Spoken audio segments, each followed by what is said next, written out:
Time. Yeah. Hi, Alex. Thank you so much for joining this fireside chat. We are very honored to have you as part of a fireside conversationalist for SacHacks 6th edition. And with that said, let's get started. And just please, as we know, you're the Liner head of operations for US. So could you tell us a little bit more about your role, your startup? Yeah. Well, first of all, thank you for having me today. My name is Alex. I'm currently head of US for Liner, and I believe there was a Liner demo before I joined right now. Liner is an AI search engine for students and researchers, and recently we've ranked as the most accurate AI search engine in the market. I've been with Liner for about like 4.5 years. I initially joined Liner as their first data analyst back when I was still a student at UC Santa Barbara.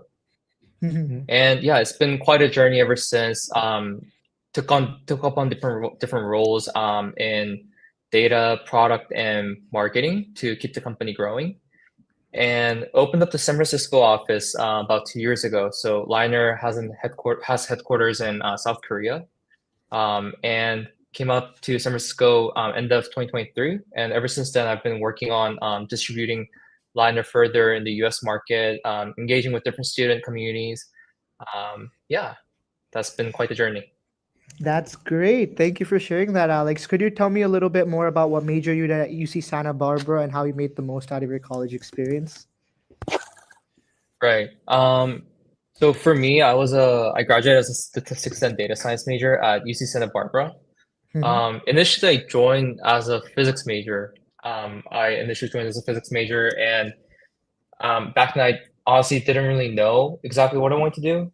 But after taking a couple stats courses, I realized there was something a bit more practical, and something that I can apply to day knowledge that I could pick up from the school. And around the time when I was kind of debating my major change, I came across the data science club, and Cool. it was back in like 2017. So like the term data science wasn't like as wide known. Our major was still called statistics, not data science. Yeah. But it was we had some alumni who were already stacking some experience in the tech industry, and they were sharing how they were applying utilizing data to create the products that they were making and the services that they were making, and that kind of led me to start dreaming about, okay, I want to get into tech. I want to become a data scientist. I want to make something that people use every day.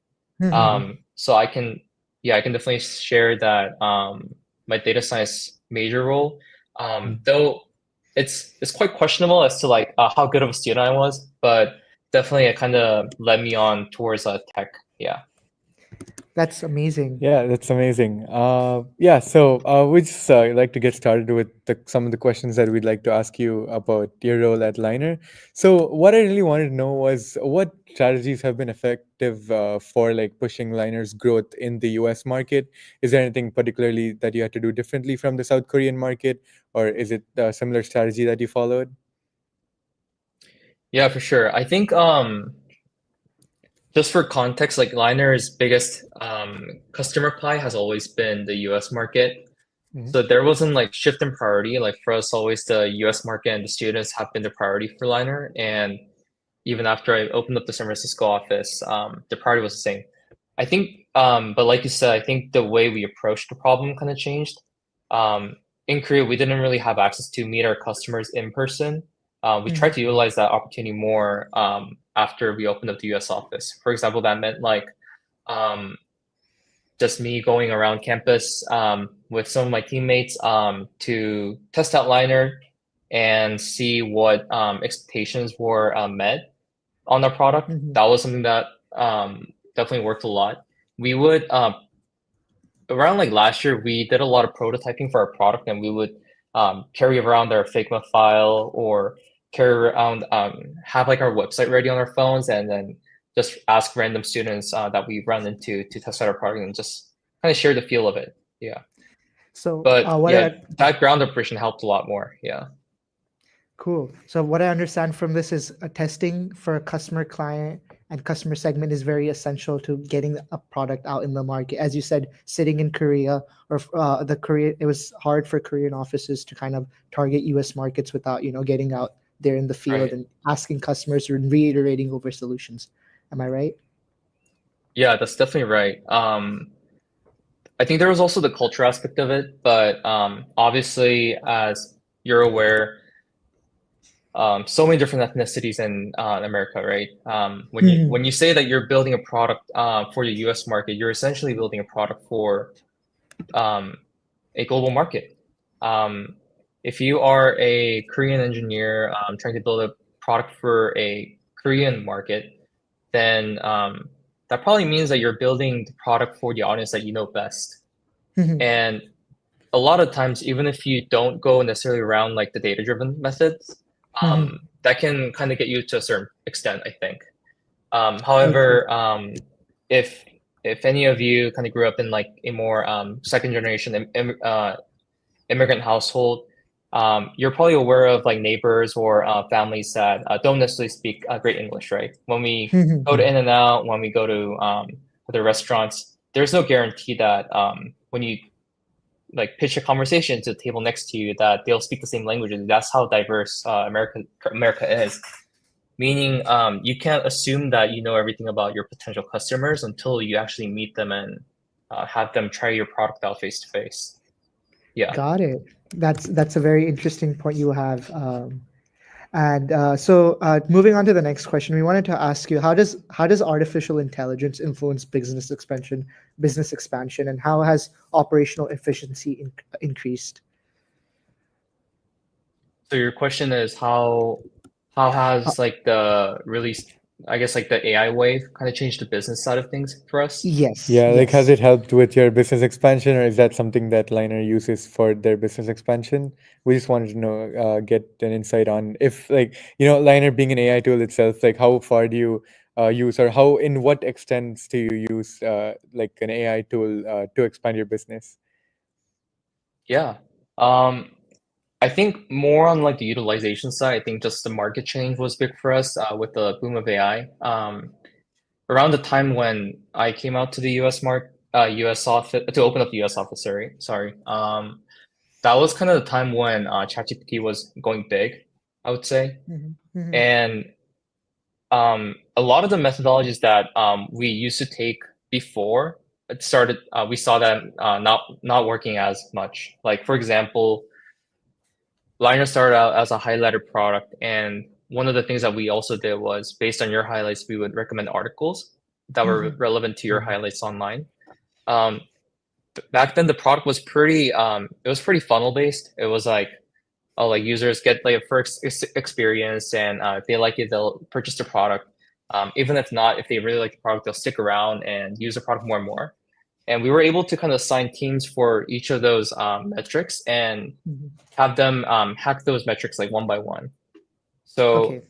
we were able to take a more data driven approach in growing our business. But when it came to AI, as you are aware, it covers a lot of different use cases. Um, just covering one use case doesn't necessarily do justice.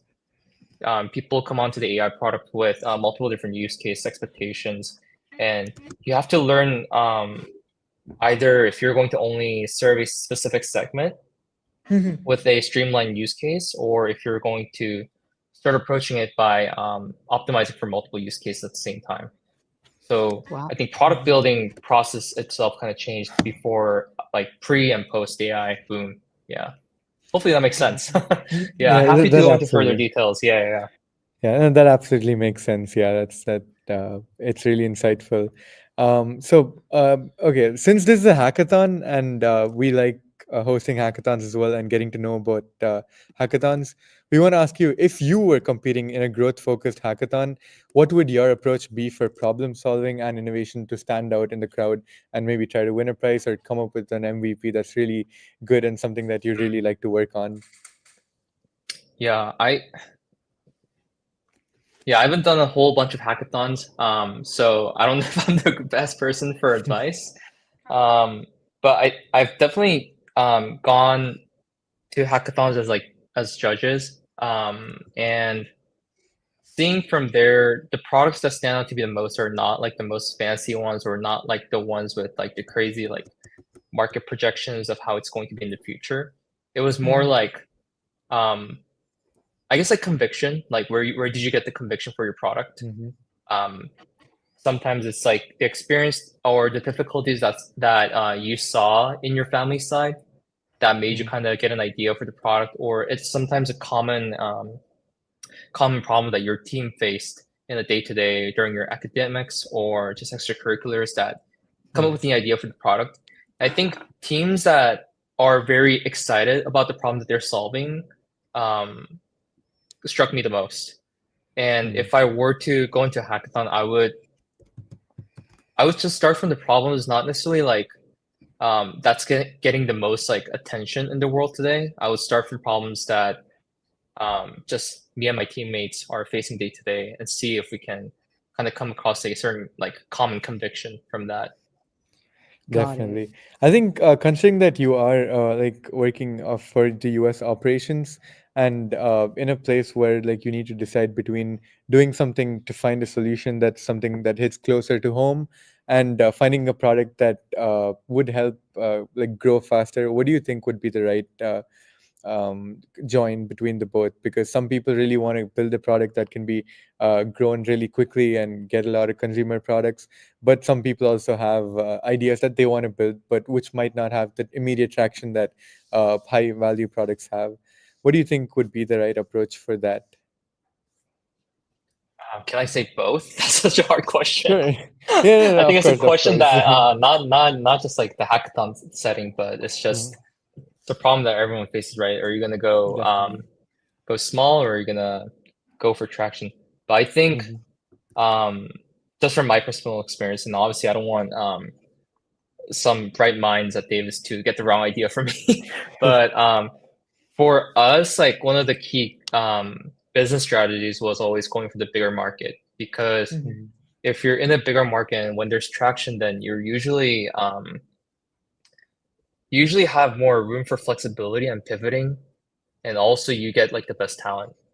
So there's this term called like fast moving water, and usually talking about like the competitive market where there's like a lot of traction, there's a lot of money, there's a lot of innovation, and in that aspect, like you you got to learn how to play with like the where the current's going, meaning where's like the market headed towards, what's like the next technological innovation, what has been like the latest technological innovation.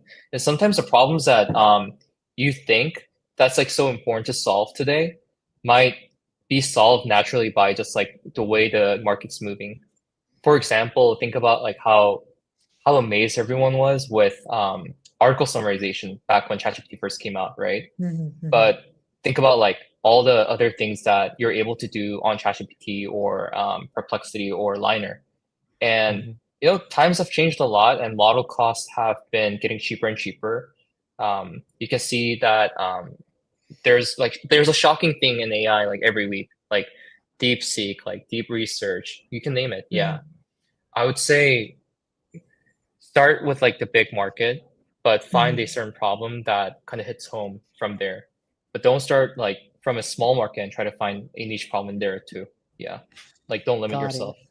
So try to find a market that's really good sized and try to solve for a big market. And I wanted to kind of hone down on you say talking about hitting back home. So I saw that you are the co-founder of Product Analytics Playground. Please walk me through it. What was the company about? What were you trying to solve? What was your motivation behind the company? Oh yeah, probably in this playground, just to clarify, it wasn't a company, it was a community of data analysts in South Korea.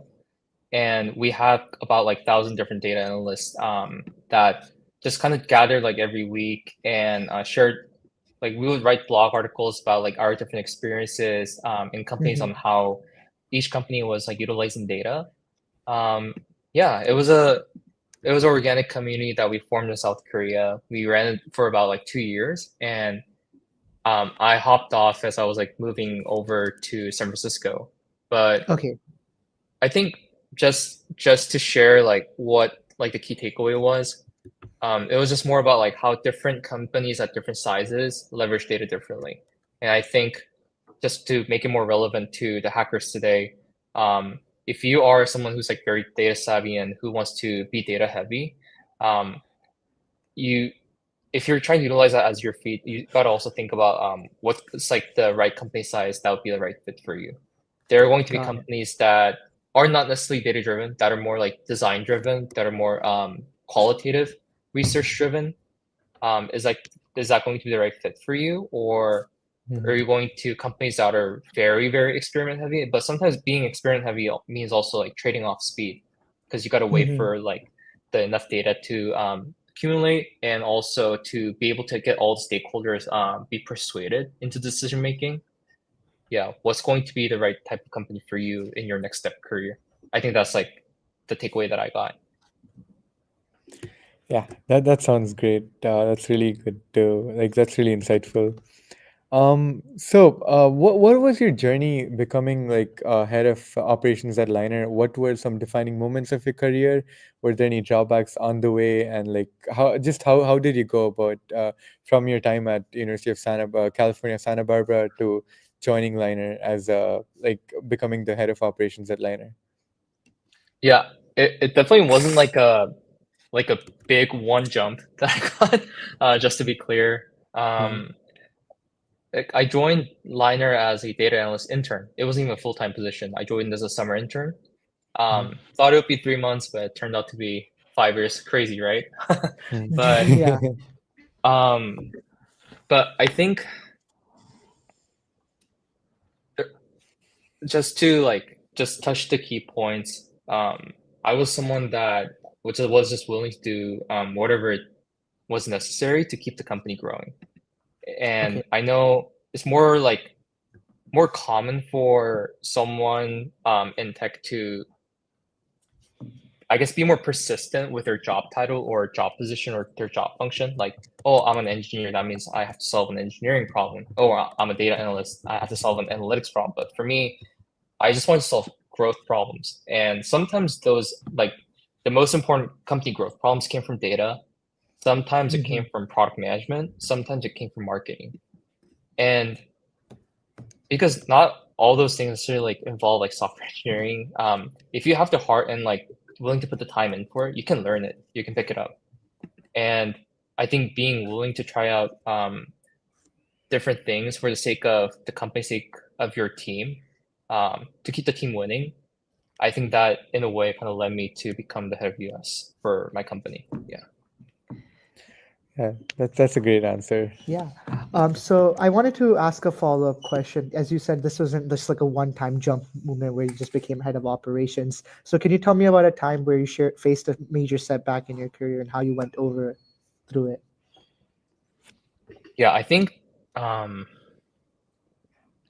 I think that's a very good question. I think the major setbacks was my first experience as a product manager at at Liner. There was a time when I became a product manager and I went back to being a data analyst, and then eventually I have to join back to become a product manager. And in the span of time, it was more that um, I didn't know like how hard it was to work and persuade so many people on the team. For me, when I was a data analyst, my day-to-day joy was analyzing the data, finding out the key patterns from the product data, and seeing what are some areas that certain projects could kick off a big lift in growth. That was like my Mhm. passion. Um, from there, moving on to product management felt like a lot of people work, persuading people about like the data, and combining different evidence to qualify why a certain product project made sense. And because of that, I got very worn out. I got very burnt out. So I went back to being a data analyst at one point. Mhm. Um, I think um, that I guess that was like the closest thing to a setback. But eventually, that was just another just stepping stone that I had to overcome if I want to keep the company growing. So yeah, Mhm. just kind of had to move forward with it. Yeah, that's a great answer. And just like in the previous workshop, we'd heard from David that Liner had got Series B recently. And considering that it's a new age startup with Series B funding, it must be a lot of work for you as a head of US operations. So I'd like to know, like in such a high pressure environment, either like the one, like either if you're facing one or in any high pressure environment that you've been in before, what was it like to have a good work life balance? Were you able to achieve it? Or like what did you prefer, like did you have to put in more work towards the start, or like how did it go about to balance, just have a good work life balance? Yeah, I feel like I'm like the worst person to answer that because I can't say that I had a good work-life balance. Um, we but I can say this. I think there's a time and place when you just gotta grind. There's a time and place when you gotta focus on something other than work. Um, for me right now, I'm it's been 5 years since I started working for Liner, Mhm. and through that point, my life stages have changed a lot. Hmm. When I first started working, I was an undergrad. Right now, I'm engaged and I'm planning on getting married in July. So I have an Oh, upcoming Oh, wedding. nice. congrats. I have, Yeah. yeah, thank you. Yeah, but I have different life priorities too, right? Mhm. That's true. But meaning, there was a certain period of time when I was able to just put my 120%, just all of my time towards work. But there is Mhm. also a time when now I have to start looking out for my fiance and also have to start thinking about raising a family. And in the Mhm. future, if I were to get kids, then they would become a certain life priority as well. And I think a lot of tech industry like leadership kind of thinks about this, in that um, for a hypergrowth company, there's always someone working like their butt off. Excuse my language, but there's always going to be someone who's like working their 150% to keep the company growing. But you just got Mhm. to bring in different leadership with different life stages to keep the company growing. Um, but for new grads, I would say like you can't be the best at something while like doing something that everyone else is doing. You know what I mean? Mhm. Like think Yeah. about back when you're in high school and you were trying to get your college apps together and you were trying to be the best at something in high school. Like whether that Mhm. was like first chair for orchestra, or whether that was like making towards Olympiad, or I don't know, like getting to like varsity soccer or something like that. That means like you put the time and work in for something that you really wanted to be best at, Mhm. while even if that meant like coming with a certain sacrifice, right? I think career wise it's not so different. If you want to be high performing and you want great salary and you want a great life, then at one point you that means you gotta, like work hard to build up a value and build up a name for yourself, Mhm. and it'll take on different stages. I don't know if it's a good answer that you two were No, looking that's for. absolutely a great But yeah, answer.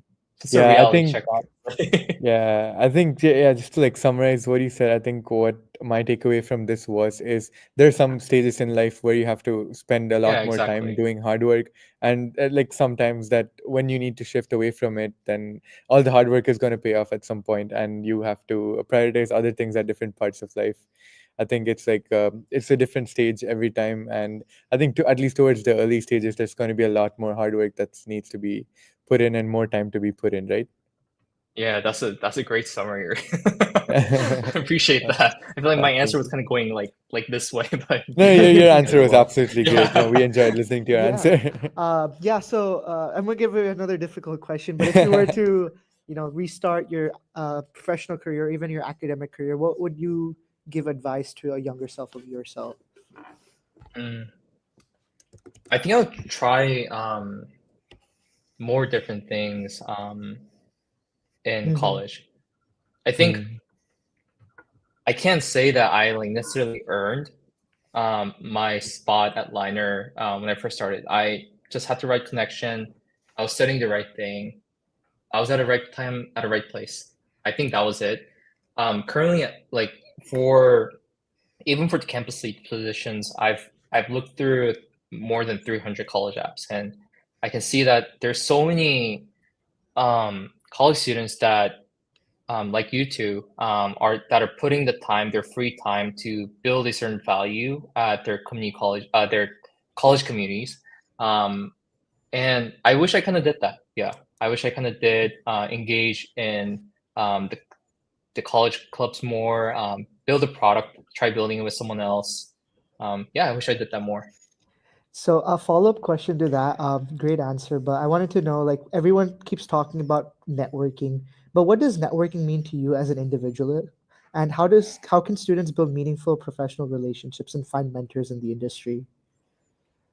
Yeah, I thought about that a lot too recently. Yeah. Just being in San Francisco, there's just so many networking opportunities. People reach out to you, or there's a there's a there's a happy hour for something for every week, right? Um, I don't think good networking is just like going to a certain place for just for the sake of it, just out of FOMO, right? Um, I think good networking consists building like a meaningful relationship with someone. It's not Mhm. doesn't necessarily have to be about like being plugged into a certain group and being at the center of all the conversation. And I have this thing where when I'm trying to build a meaningful relationship with someone, I meet that person at least 3 times. That's my rule. Okay. Mhm. I have that rule of three, and whether that's for a professional career or whether that's to engage deeply with one of our core customers, have to be at least 3 times. And Okay. yeah, it's like think of it with a friend that you're super close to on campus, right? Like first time you meet, you do introductions, and that's about it. There's not much depth into it. Second time, there's someone that you know, you're an acquaintance, and you start catching up and share like how life has been going on. And the third time you meet, you start having like commonalities, or you start remembering the thing that the other person shared last time. You can start from there. And I just can't exactly come from like a logical or like a scientific standpoint as to why that three is so powerful.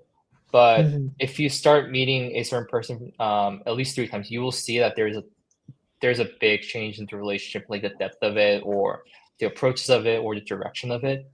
Yeah. Cool. Definitely, that's a great answer, and I think we've asked you a lot of difficult questions, and now it's time to relax it a bit and just like try to conclude to a round of rapid fire questions. So I'm just going to ask you rapid fire questions, and you can answer it in one word or one phrase, whatever you wish to. So to get started, what's your favorite productivity tool or app? It's not Duolingo. It's Opal. Yeah, I like Okay. Okay. Opal. Uh-huh. Yeah, Opal is a French-based. I believe it's French-based. Mhm. They're a time management app. I Mhm. usually use it to because I'm very addicted to Slack. Yeah. Just to get my just to get enough sleep, I turn off Slack for a certain period of time, and Mhm. the Opal app would block off certain apps at a certain time period that you set it as Mhm. to keep you away from using it. So for me, that could mean like staying away from YouTube or staying away from Slack for health reasons. But I Mhm. really like Opal. Yeah, it's a very strong app. Yeah, Cool. that's it. What's the best book you've read recently? For me,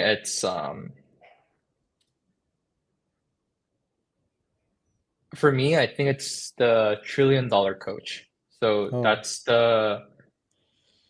a book about someone named Bill Campbell, Mhm. and I hope I pronounced his name right, but he was like a legendary like coach figure to a lot of entrepreneurs in Silicon Valley, like Steve Jobs, for example. And he talks a lot about how to like manage not a company but manage a team. And Mhm. for me, being in a startup feels more like a sports team. Mhm. Okay. Obviously, it's very serious, but you are grouped with professionals that have the same goal, and your goal is to win. Um, Mhm. there's I'm trying to think of like a good analogy, but um, if you're a goalkeeper for your soccer team, um, many people would think that your goal is to like keep keep your team away from losing goals or losing Mhm. points, Mhm. right? Yeah. But in Mhm. reality, your goal as a goalkeeper is also to win. It's as same as like the other 10 people on your team on the field. Mhm. And Yeah.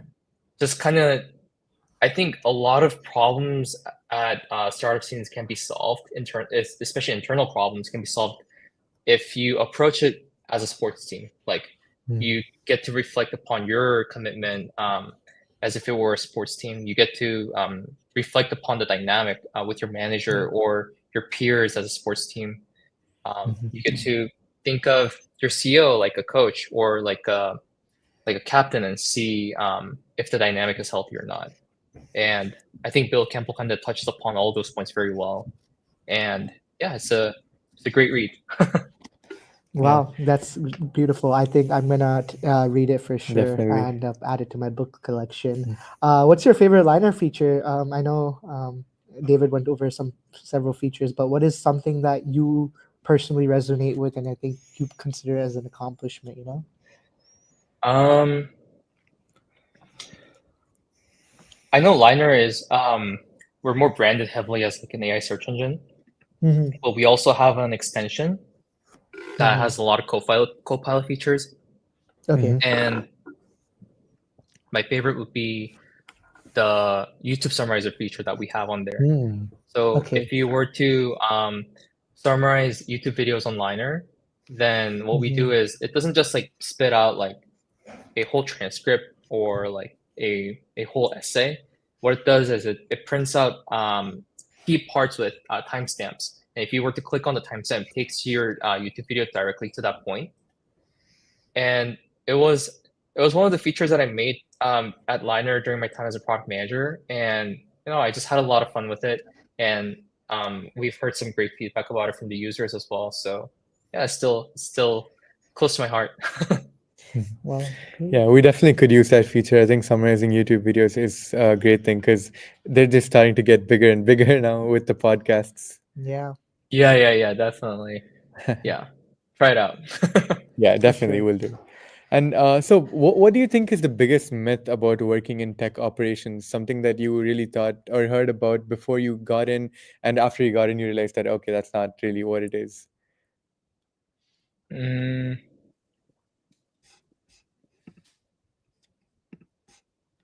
I think I kind of touched upon this before, but I think just sticking to your job title is like the biggest trap. I think it's something that people share a lot. Like, oh, like if you're a data analyst and you gotta work on these stacks first, and then work on this and work on this, and your career will just grow. But Mhm. I think the fastest way to grow your career in tech operations is to look at your tech operation as a team and see what's like the biggest way you can contribute to your team's victory, right? Mhm. And for some reason, that's not something that's like not widely talked about in tech. Um, but I feel like if you are only trying to stick to your job operation, Mhm. there's rather a lot more risk that comes with that because sometimes as time goes on, there are going to be phases where tech is the most important operation for your business. There's going to be a time when sales is the most important operation for your business, but there's also going to be a time when like product or like strategy, different aspects and different functions will become the most important aspect for your business at a certain period of time. Mhm. And definitely seen that change before and after the AI boom as well. If you continuously place yourself at a place of need and value that is most prioritized in the company, you will be prioritized along with it. And um, I think that has been honestly my secret sauce in working at Okay. Liner. Mhm. Oh, But I think it's something that a lot of people kind of avoid because it's uncomfortable. But it's definitely worth thinking about especially if you think you have like the guts and like the grit for it. Yeah. Got it. And our last rapid fire fun question is like, what's a dream technology you wish existed? This could be extremely dystopian or historical, open Okay. to Okay, freedom. I'm not like the most like visionary person. Our CEO is like that, not me. But for me, I think because Liner a South Korean based company, and recently we've been hiring non-Korean speaking professionals in the Bay Area in California. I think it definitely calls for like a universal like AI translator. Like Okay. how can we just automatically translate all of our documents and all of our meetings and all of our speech interaction into the language that the other person perceives the best? And I think there are a lot of like products that are trying it out, but it's never like streamlined for all. Like you just gotta piece them together one by one. So I think that's just, I don't know if it's like a dream technology, but it's the technology that I'm kind of looking for, and that could solve my problem a lot, that I would be willing to pay for. Yeah. Cool. I wish some hacker is currently working on it for SacHacks, and we hope that we get to see it as a project tomorrow. Yeah, that would be great. Yeah, definitely. Yeah. Yeah, thank you so much for joining us, Alex. It's really great to have Liner as a sponsor for SacHacks. And I myself just got the 6 months free pro subscription. So I'm really excited to use Awesome. Liner for Try that. Yeah. everything from like schoolwork to research to like working on SacHacks as well. I think it's going to be a fantastic tool to get to know more and learn more. And one of the key features that I really am interested in and really liked was like the citations feature, where you can see like Mhm. you can fact check if like a certain thing was cited how many times, just to see how accurate the article is. I think that's really useful, and that's not a lot of, that's not something that companies do, and I think that's really interesting that you have it in the software. Yeah, Yeah, thank you for and sharing that. I've Appreciate it. I personally been using Liner. I've used this for several times, and I think just having the flexibility to find sources online and it saves me a lot of research time is, I think, just the unique value of Liner, and I think it has a lot of potential. And we wish you the best of luck in growing it and having a more U.S. market. And so we Yeah. wish you the best of luck. Yeah, absolutely. And Yeah, congrats thank you. on Series B funding as well. Like, really hope to see Liner getting bigger and bigger.